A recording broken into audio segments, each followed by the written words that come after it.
Ready? Sir, I am glad that the government have expanded their activities in all departments. At the same time, they have also brought forward some taxation measures. That is why the budget has evoked in me feelings of a mixed character. As regards the activities of the government in the direction of rural welfare and in the program of rural electrification, I think the progress made so far has been very good. But the leader of the house has said while introducing the budget that we have practically gone to the end of our water resources. It is necessary for us to increase the yield from the land by the use of chemical manures and by irrigation. We should no longer depend upon our neighboring states for rice. For the purpose of achieving our object in view, namely intensive cultivation, it is necessary that rural electrification works all over the state should be carried out fairly quickly. We must try to use the subsoil water in the villages for the purpose of cultivation. But for hydroelectric projects, we must have regular supply of water. So I hope and trust that any new regular water supply sources will be fully tapped. I do hope that the government will take into consideration what I have said and do whatever is necessary. I have no doubt that education is one department in which the government have made great advance. In this connection, I would like to know whether we are getting a good return for the amount that we are spending on university education. The university is turning out graduates every year, but we find that most of them are unemployed. I think it is a very serious problem. If we turn out more and more graduates from our universities and they do not get employment, we will be creating a dangerous situation.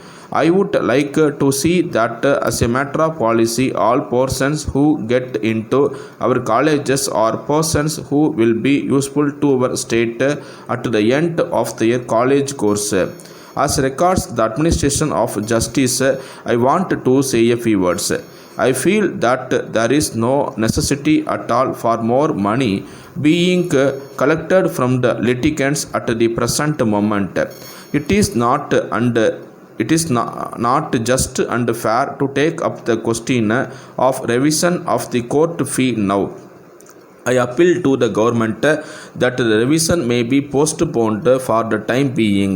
There is one point on which the budget is silent, and it is the question of solving the problem of unemployment among the people. Of course, it is pointed out here that it is a serious problem. I know that the central government gives some money for tackling this problem. They have suggested the opening of single teacher schools all over the state. But I do not know whether it will help solve the problem even a little. So far as unemployment is concerned, the problem is still there and it has got to be tackled. I may point out that the educated unemployed should not be driven to a state of despair. So I am making this appeal to the government that the question of unemployment should be considered seriously and some way of absorbing the large number of educated unemployed persons usefully should be found as soon as possible. As it is, the question of unemployment has not been dealt with in the budget speech, and I am sure that this defect will be rectified when the Honorable Minister replies to the discussion on the budget. Letter from Hari and Company, Mumbai, to Messrs. Govindan and Company, Chennai. Dear Sirs, we wish to confirm that we have sent a telegram to you today that the goods ordered by you will be dispatched tomorrow. We regret very much the delay in sending the goods, and we assure you that we have done our utmost to execute the delivery promptly. But in view of the great pressure of orders for these goods, it was not possible for us to deliver the goods promptly as desired by you. This is in spite of the fact that our people have been working overtime. We are sorry to have kept you waiting, as we know that you want the goods urgently. We would like to inform you that our customers have been pressing for us immediate delivery of the goods. We are the only manufacturers of these goods, and our energies have been put to great strain on this account. The demand has also been very heavy, and therefore we have not been able to deliver the goods on time. We hope and trust that this explanation will convince you of our best endeavors to fulfill your esteemed order as expeditiously as possible. We rely upon your leniency in the matter of the recent delay.